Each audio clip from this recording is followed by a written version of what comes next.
जिनकी मंशा गलत नहीं थी, ये कहा जा रहा है, ये सभी कह रहे हैं। और सबसे बड़ी खबर बता दें कि आज पटना सदर अस्पताल में डॉक्टर नुसरत परवीन ज्वाइन करने आ रही है।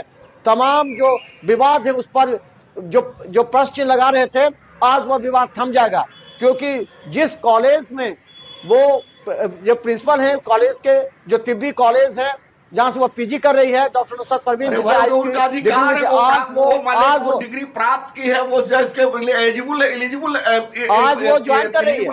लेकिन विवाद तो नहीं, आप लोगों ने विवाद छेड़ दिया था ना कि ये चली गई कलकत्ता चली गई है, नाराज है। मामले को विवाद उस तरह की हरकत खत्म हो जाएगी।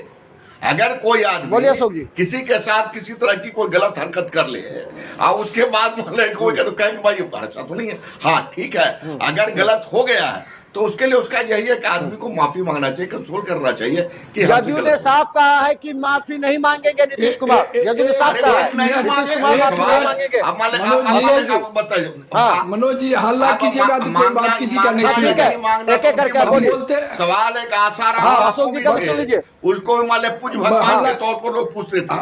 नरेंद्र मोदी जो भारतीय प्रधानमंत्री वो भी जाते थे वहां जो का पांव छूने के लिए, लेकिन नरेंद्र मोदी का कृत्य क्या था? अच्छा अशोक जी का सब बात के बात है। अब उसके इंटेंशन के बारे में हम यहाँ पर कुछ नहीं जान रहे, लेकिन इंटेंशन क्या था हम नहीं जान रहे हैं।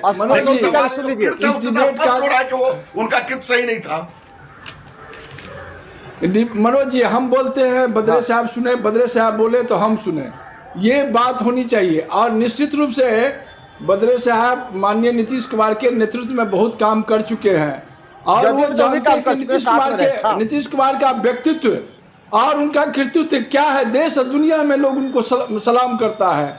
और इसको मुद्दा बनाना, राजनीतिक मुद्दा बनाना, ये बात नीतीश कुमार जी को पाकिस्तान और बांग्लादेश पश्चिम बंगाल में मुद्दा बनाना, ये सरासर पागलपन है।